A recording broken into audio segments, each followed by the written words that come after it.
বিরুদ্ধে, কাজী ঘোষের বিরুদ্ধে, সে সময় নবাবের প্রতিবন্ধকতার বিরুদ্ধে রুখে দাঁড়িয়েছিলেন, যিনি নাম সংকীর্তনের মধ্যে দিয়ে সারা মানুষকে ঐক্যবদ্ধ করে হিন্দু সমাজের তথাকথিত অস্পৃশ্যতার বিরুদ্ধে, জাতপাতের নামে এই পশ্চাতের বিরুদ্ধে যিনি রুখে দাঁড়িয়েছিলেন, সেই শ্রী চৈতন্যদেবকে কিন্তু কিছু মানুষ এই জেলার মাটিতে থাকতে চাইবে। আজকে সেই পরিস্থিতি নতুন করে তৈরি হয়েছে। আজকে সেদিন যদি আমরা বললে মাতারা অনুচ্ছেদ না করতাম, কলকাতার মাটিতে দাঁড়িয়ে তো স্লোগান দিতে পারতো না যে কলমে বিল্ডিং পান লড়কে লেগে পাকিস্তান।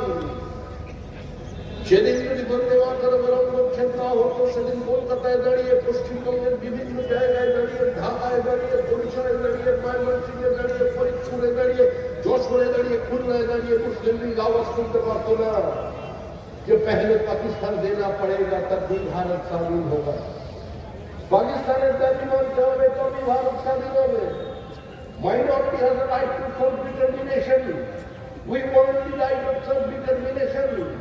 আত্মনিয়ন্ত্রণের অধিকার চাই।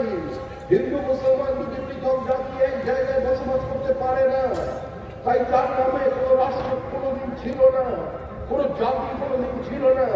তৈরি হবে পাকিস্তান, নেমে এলো দেশের মানুষের সামনে একটা অভিশাপ, দেশ বিভাগের অভিশাপ। আমরা আত্মসমর্পণ করলাম কূটনৈতিক ব্রিটিশ সাম্রাজ্যবাদী চতুর শয়তানির কাছে। আমরা আত্মসমর্পণ করলাম সুরাবর্তীর অহংকারের কাছে, তার ঔদ্ধত্যের কাছে, তার জটিল রাজনীতির কাছে। আমরা আত্মসমর্পণ করেছিলাম কারণ কি?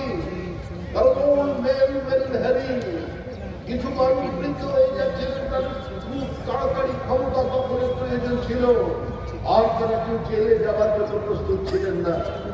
একথা আমার নয়, ষাটের দশকের মোসলেকে সাক্ষাৎকার দিতে গিয়ে